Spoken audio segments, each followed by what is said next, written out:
की आपल्या संघटनेचे संस्थापक आदरणीय भावानी ताई यांनी जेव्हा एक पाऊल पुढे टाकलं 1982 ला, त्यावेळेला ताई भाऊंच्या एका पावलाने आज संघटनेचा इतिहास घडला. आज ही संघटना जवळपास 42 वर्षाची आहे आणि म्हणून आपल्या संघटनेमध्ये आपण गरीबाला, कष्टकऱ्याला, भूमिहीनाला न्याय मिळवून देण्याचं काम, त्याच्या डोळ्यात अश्रू पुसण्याचं काम आपण संघटनेच्या माध्यमातून आदरणीय भाऊ आणि ताईंच्या मार्गदर्शनाखाली आपण करतो. आणि म्हणून आपल्या काही आम्ही 42 वर्षापूर्वी तरुण होतो, आता आम्ही म्हातारे झालो आणि म्हणून आता तरुणांचे तरुण विचार ते पुढे आले पाहिजेत. तरुणाने एकत्र येऊन तरुणासाठी किंवा समाजासाठी काय करता येईल याचा विचार केला पाहिजे आणि तो विचार या ठिकाणी आपल्या या प्रमुख मंडळींनी या ठिकाणी केलेला आहे. आणि म्हणून पुढचं जे काही आपल्याला संघटनेचं नेतृत्व उभं करायचं आहे त्या तुमच्या रूपाने ते नेतृत्व झालं पाहिजे. आपल्या संघटनेचा जो काही प्रभाव आहे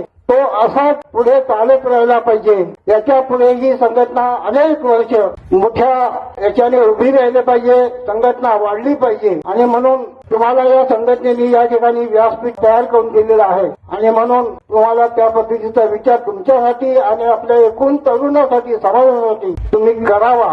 आणि म्हणून ते करण्यासाठी मी तुम्हाला शुभेच्छा देतो. एक मला शब्द आठवले ते या संबंधित नाही आणि तो इतिहास आपल्याला सर्वांना माहित आहे. ते सावित्रीबाई फुले आणि महात्मा ज्योतिबा फुले, तो इतिहास आपल्याला माहित आहे. परंतु त्याचा काही थोडासा भाग आहे तो मी मला इथं सांगावं असं मला वाटतंय.